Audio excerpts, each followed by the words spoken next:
Hello, Zinger Nation. This is Justin Roberti with Web3 Anarchy. We've got a very cool show for you here today. For some reason, that sounded strange. We have Julie Pacino coming on. She is a photographer, director, and she has raised, I guess she's the first person to raise the budget for her feature film through NFT drops, which I think is actually a really cool use case. So she will be jumping on with us in just a couple of minutes. In the meantime, I thought I'd go over like some of the updates that we've gotten. If you listen to Monday's show, you know that Vayner NFT announced a Series 2 to VFriends. They're adding 15 new characters, and of course they're rendering the old characters in less sketchy ways and making them more like polished cartoons now, which is interesting. I have to admit, when I heard him talking about how, VFriends is going to be intellectual property like Mickey Mouse is today, it's going to be the future Mickey Mouse. I kind of thought, I don't know about that, but I can see how he's moving methodically in a direction in that respect. Like, I guess we're watching those properties become more polished as time goes on. So, of course, that drop is on the 25th. I also have received an announcement. Animoco Brands and Planet Hollywood Group have announced that they are joining forces to create Meta Hollywood. They will build the largest online community for movie lovers, studios, and creators to interact within the Hollywood-themed metaverse.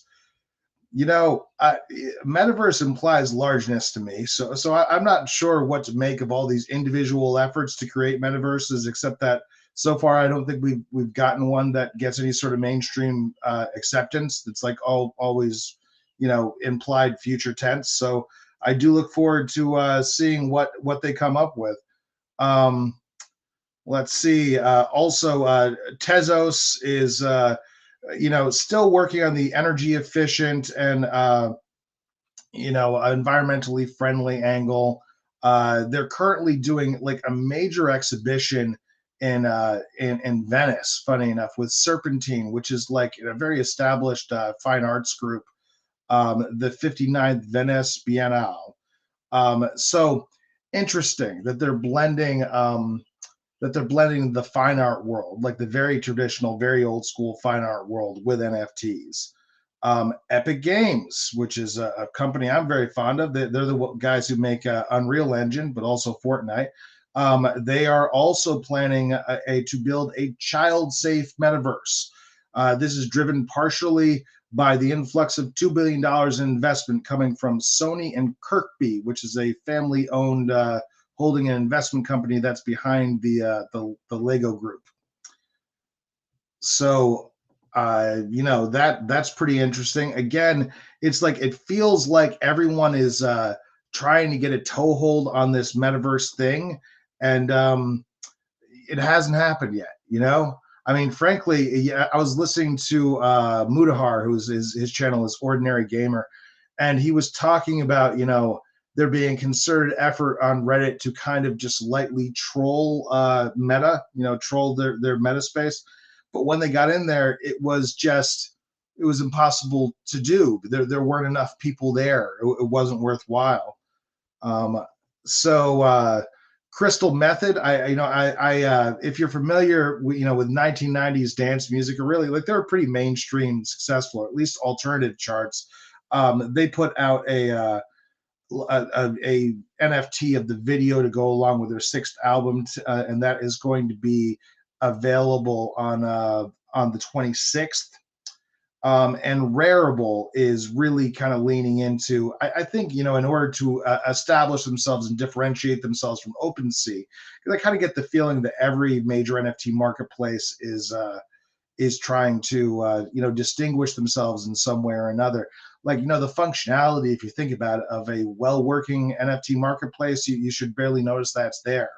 So to me, it seems like it's really dividing into two categories: the curated and the uncurated. And whether you're talking about Flipkick, which is Ja Rule's platform, or I'm trying to remember the other like five that are all trying to conquer show business in Hollywood.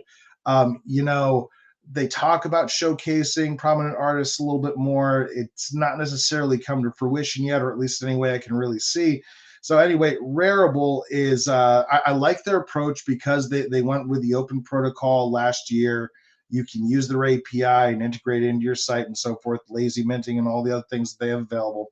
But they're also promoting now, they've integrated with the carbon removal marketplace Nori. So I guess when you print your NFT, you can automatically buy a credit to do a carbon offset on that. And they're also working with Flow, Tezos, Solana, and Polygon in order to work with more energy efficient networks. So that's really cool. I'm hoping that we have, actually, I believe we are already scheduled. Never mind hope. We are, in fact, going to have Tezos in on Monday. So stick around for that if you can. So I think we've got Julie waiting for us backstage. Yep, there we go. I'm going to go ahead and bring Julie Pacino on and stop babbling at y'all. Hello, Julie. Hey, Justin. How's it going? Good. How are you today? I'm good. I had some technical difficulties, but I worked it out. That's okay. No problem at all. Thank you so much for joining us. So I know that you are engaged currently in the production of your film, and I think that that's a really exciting use case in a lot of ways. I know that we've kind of covered a lot of this territory when we spoke before for the column, but I'd love to hear about it again, to talk about how you essentially got to NFTs, got to original photography, and then original photography NFTs, and then directing, and producing your own motion picture in the horror genre. Want to talk about all that and how that essentially started with somebody innocently suggesting that you get an Insta. So you got an Instagram, and here we are, snowball effect on our show. Yeah, no, exactly. It did. I've always had Instagram, but I never really shared my artwork on it. Like, I think that I don't know. I feel like Web 2 is kind of conditioned artists to think that their stuff isn't good. And so I was bashful about sharing my artwork, but my good friend and now manager, Kyle Kaminsky, about a year and a half ago, had seen some of my photographs just on my computer and was like, you really should be posting these more. Like, they're great. And, I was like, no, he's like, you should be posting like every day. And I'm just like, I can't post every day. Like, that's crazy. At that point I was posting like once every couple months. Right. And yeah, he's like, look, like, just post 3 times a week for a month and like, let's see what happens. And so I did that. And within a couple weeks, like, I started getting hit up by different brands to do photo campaigns. And, at the time I didn't really consider myself a professional photographer. Like, photography was always something that I did to help me in my filmmaking process, but also to just like keep the creative juices flowing while making a movie, because it takes, months and months and years sometimes to finish a film. And so, I've been taking photographs for, almost a decade at that point. And so I just kind of got thrust into the professional photography world and did some brand shoots and shot some album art for some musicians, and like really just fell back in love with the photography medium. And yeah, that's like how that's really how photography started picking up for me.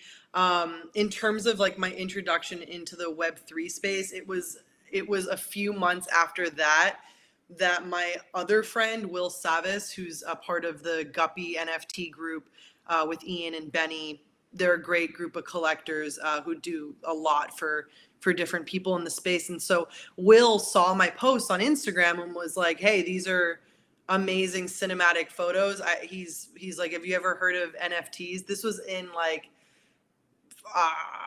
February or January of last year, 2021. He's like, do you know what an NFT is? Like, he's like, I think photography is going to blow up in the space. And so like he didn't have a crystal ball, but like he obviously called that one right.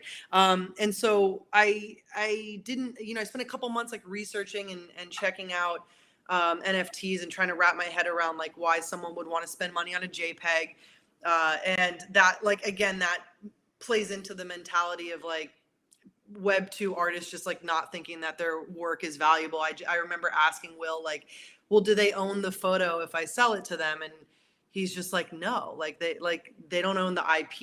You retain the IP, like they own the digital asset. And I was like, can I still post it? And these sorts of questions. And so once I was able to wrap my head around the concept of the blockchain and what that meant for in terms of ownership and how the NFT space was helping artists, I decided that I wanted to drop a photo collection, and it lined up, the timing lined up perfectly because I had just shot what would wind up to be my Genesis collection. I live here now. I just discovered the Madonna Inn, shot a bunch of photos, and written a feature-length script based off of these photos. And so Will and I talked, and he was like, listen, like that's a really interesting story. Like, what if you pick your 100 favorite and you mint them and you like talk about what each of the characters are and how these pictures inspired a screenplay, and there can be a whole story behind it. And so I did that, and we dropped in August of 2021, and we sold out in under 30 minutes. And it was just like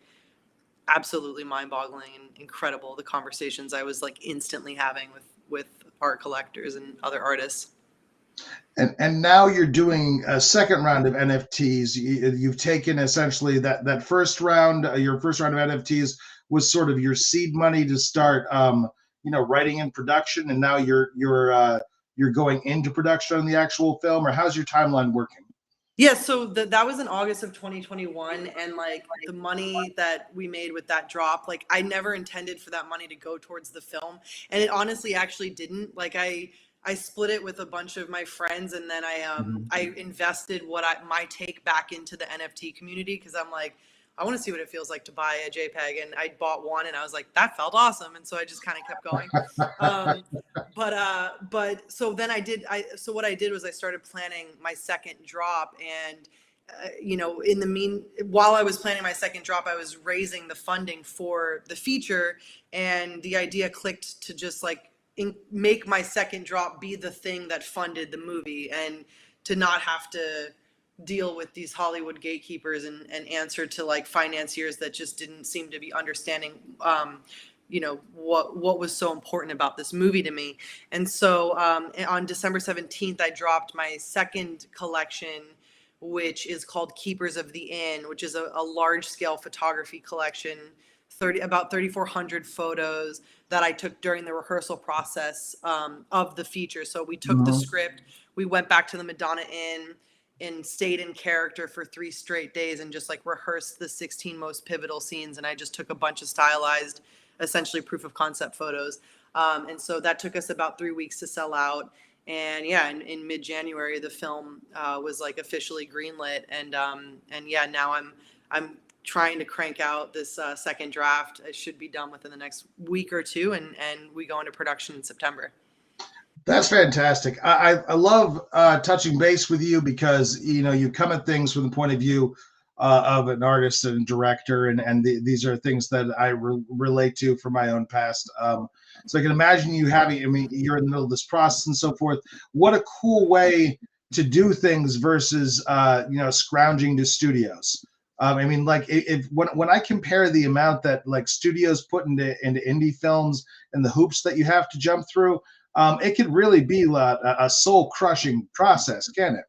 Yeah, for sure, and also just creative control. Like, I had a couple equity offers for my movie but the financiers wanted final cut. And I'm just like, well, you guys don't even understand, like, you don't seem to even understand the creative. Like, why would I give you final cut to be able to like take something that I've, you know, I'm dealing with, I've gone through similar things with brands before where like, they want me to take photos for them, but they want to color correct them. And it's just like, but that's like halfway through my process. Like the taking of the photo is just halfway through it. And so it's the same thing with a movie, right? Like shooting the movie is like, is the midway point. Is you still have to edit it and color it and sound design and do all these things. And so, the idea of giving final cut away on my first feature that is a low budget horror film, you know, did not make sense to me. Like I could see if I was commissioned to like direct a superhero movie or something and it's just like a studio project and they're like, yo, we need final cut. But like this film is so personal to me. And so, yeah, I'm gonna bank on myself essentially and try to raise this money with the community and then go ahead and make the movie the way that I want to make it. Trust and bank on myself. Yeah. And it's so amazing because kind of outside of NFTs, like I don't know under what circumstances this could have happened before. This is like essentially going and selling you know, your merch first to create the backing for the actual film, and thereby being able to cut out the studios, which is really cool idea. I mean, obviously they are notoriously awful to deal with, and you know, the final cut, they could completely change the genre of your piece if they wanted to. The final edit, you know, like, and horrible things like that have happened where they just kind of come in and arbitrarily ruin a film. But I want to get back to something interesting that you had said earlier about you know, Web 2 being, you know, kind of bad for the self-esteem of the creator in a way. I think that's an interesting way to look at it. I tend to think that you're right, but tell me a little bit more about that. Well, I mean, it's just like I'm trying to pinpoint. Like I don't know why it's that way. I mean, we can talk about that, but like I just know that just in terms of like royalties that artists are paid for their photos, and just like someone offered me once like $100 day rate for a portrait photography session, and it's just and so like I don't know, the like costs are. Like they're just the numbers are smaller in Web 3 than they are in Web 2, and so you kind of get conditioned to think of, like, I just bought a piece for like 0.15 ETH, which is a few $100, and like that felt like nothing to me. But I know, in like if a year and a half ago there was a photo for sale for that amount, I'd have to like think twice. And so that's what I mean, is just in terms of like artists being undervalued. It's just it's evident, and so when I was approached about doing a collection for 100 photos at 0.2 Ethereum, which I think at the time was like $700 maybe, I was just like, there's no way. Like, why would someone spend $700 on a JPEG? And then, but then like within the Web3 space, it was like, what? You're like a 100 photo collection of one of ones for 0.2, like that's a fucking steal. And so like, and now looking back, it's like our floor is close to 3. There's a bunch of my collectors who have made profit, like who bought a bunch and then sold some for profit. And you know, I think we only, like, with that collection, there's only, of the 100, there's only like 5 to 10 listed, and 7 of them are listed at like, you know, 420.69. Like, it's just, you know, 1,069 ETH. And so, so anyway, it's just been like that part of it has been so eye-opening. Yeah, you know, it's incredible. I would say that, like, I think you're entirely right about like what it does to the creator. Like certainly when I was growing up, and there was literally 13 channels on television, right? Like, you know, there was just much less democratization of the technology, and then the you know, the availability. So I was like, when I was first shooting, I was shooting with beta rigs, and we were like carting around 800 pounds of equipment to do, go do a shooting, right? Yeah. So things have gotten like tons better, but it's like Web3 seems to have ushered in a change in mindset and democratization of access. So now we've got all of these like micro niche audiences out there that are just hungry for content like all the time, and that people who are ready to step up and meet that need. I think it's pretty incredible. I love your photography. You've got like kind of like a moody oeuvre. I love it. I can see what's going on there. It reminds me of like I can see with doing your table read throughs, and now you're doing a little bit of improv, a little bit of character development stuff, and being able to capture that, be able to capture the process itself. Gary Vee would approve of that. Audience development, because he's about like getting like everything on camera, like absolutely everything, like leaving his life on camera. But no, I think that's super cool. And are like are you? I think you really are the first person to raise the budget for a feature film with NFTs. Yeah, we're the first film. Yeah. Are you going to work with the Guinness Book of World Records? So that's like an application process. But no, man, at this point, like history by doing that. I mean, at this point, like it's the space is like simultaneously infinite and microscopic. Like I feel like there's just still so many people that don't even know that this project exists, and like let alone that I mean, listen, like it's historic. We did it first. I'm a woman. Like I love that goes in the history books as well, as that like whoever follows after me, it feels good that it was, imagine if like a woman was the first person to walk on the moon or something. It's just, I'm not that like, this is obviously different than a trip to outer space. Though I don't know, it might be as hard. Well, you're just in the read in the second draft. Maybe it'll, you'll channel some Kubrick at the end there, and then it'll culminate in that way. We could do a twist for sure. Yeah, we could do a twist. I love that.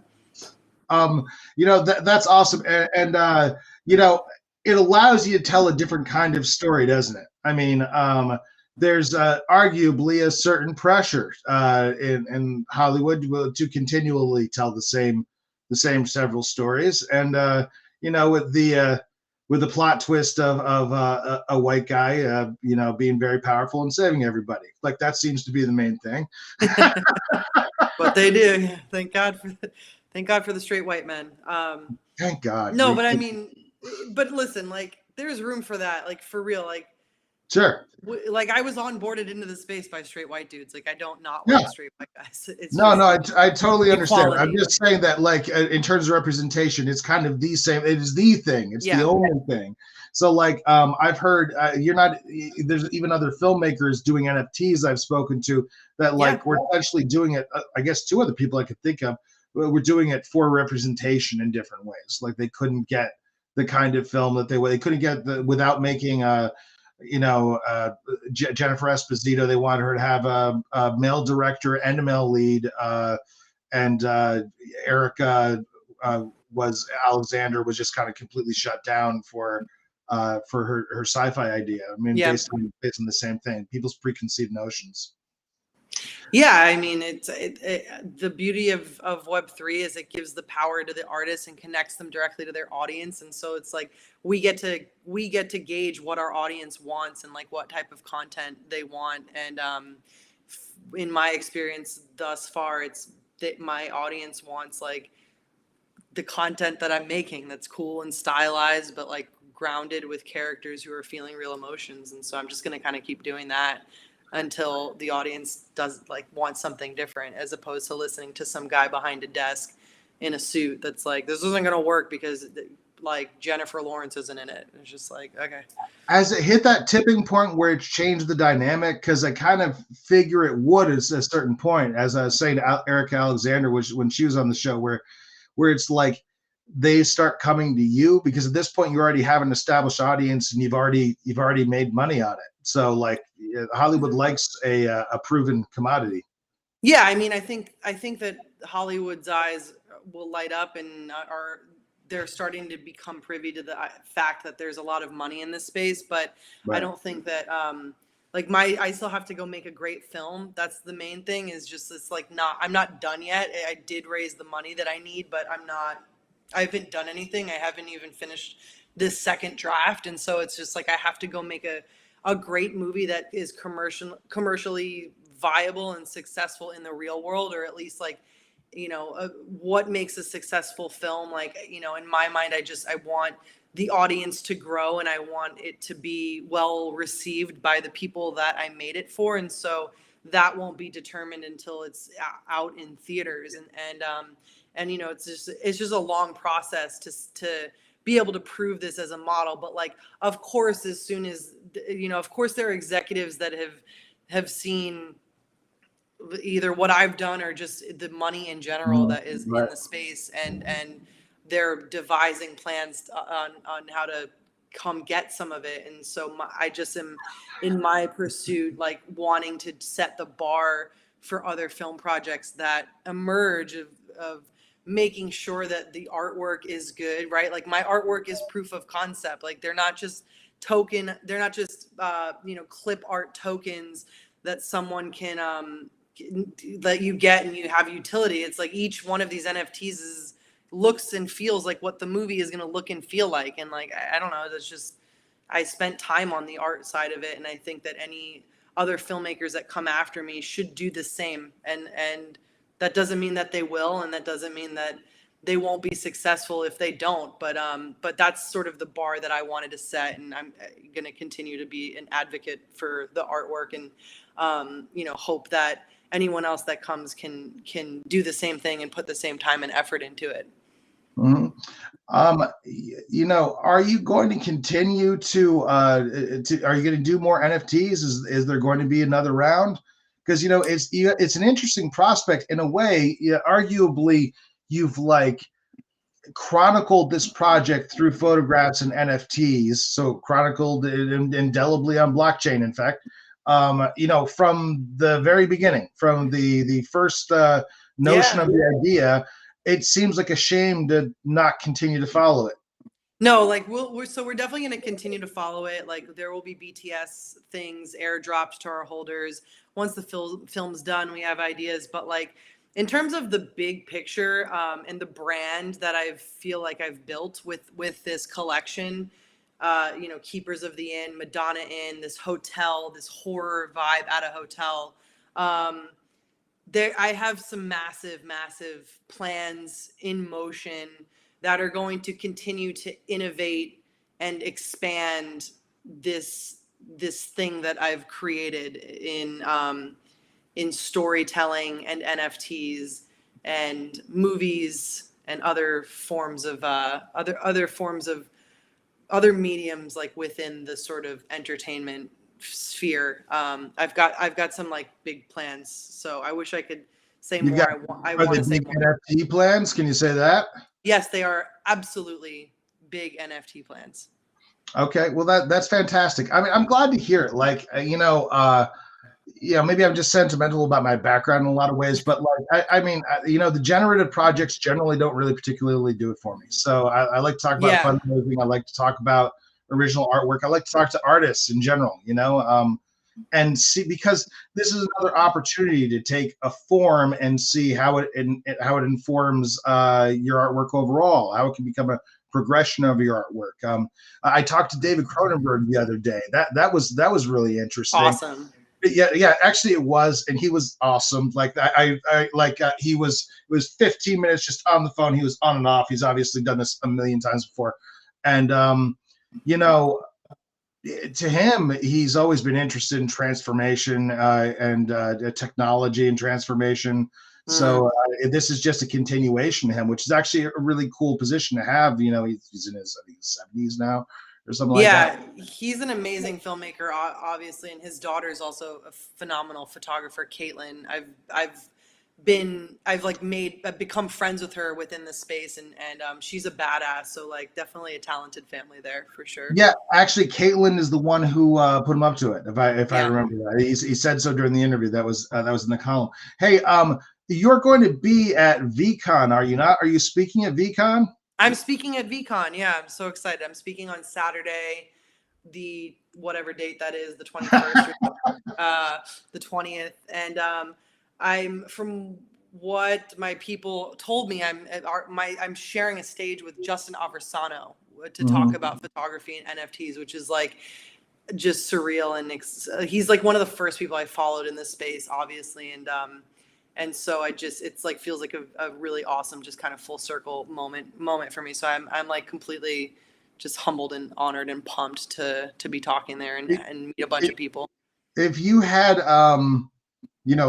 foreseen this somehow, if an oracle had opened this up to you and been like, this is what's going to be happening 2 years from now, Julie, would you have been incredulous? Like, it must all seem pretty Man, surreal. Everything moves so fast. If someone told me this was happening in 2 years, like at that point, I'd be like, who is Justin Aversano? Like everything moved, but yeah, I mean, like my life has completely changed since I discovered NFTs, like completely changed, and all for the better. I mean, other than like my health and my sleeping schedule, I feel like that I have not figured out the balance with that. So I'm going to have to crack that code. Because you had escaped social media. You'd done so well escaping social media most of your life, and then it's such a healthy move, and now you're stuck in the the sticky trap of social media, as I have been too. But that's incredibly awesome. But one last thing I want to touch on, like you have 4 actual NFT holders. Like, tell me a little bit about how you're hyping them, how you're keeping like ongoing communication about the project, because I think it's a good model for involvement. Yeah. So once this second draft is done, like any day now, basically what we're gonna do is have it on the website where holders can read it. Like we're gonna have like a token gated access point where holders can read it, and then every 2 weeks I'm gonna do town halls where I meet with my community and tell them about where I'm at with the script and where I'm at with the casting and all the different decisions and steps that go into the pre-production process of making the movie. And so like that aspect of it, we're really excited about peeling the curtain back and showing people, oh, someone's knocking on my door, showing people, maybe it's the police, showing people what it takes to make a movie. Okay, well that's amazing. We're going to go ahead and jump on Twitter Spaces now for the little Q&A and after party as we typically do.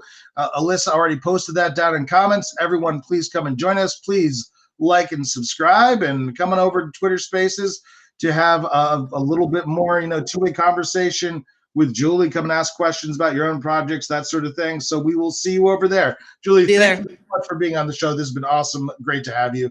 Thanks. And we'll see you in 1 minute. All right, see you there. Bye. All right, thanks. All right, thank you, everyone. We are going to go ahead and cut on over to Twitter Spaces. Please like and subscribe. We very much appreciate it, and we will see you momentarily. Come on over. We had a great conversation with Avery from Vayner NFT on Monday. I think we'll have a good conversation with Julie. So come join us. And thank you, everyone. If you don't come see us over there in Twitter Spaces, have a good day, and we will see you on Monday, in which case we're going to have Tezos on Monday. Anyway, talk to you soon.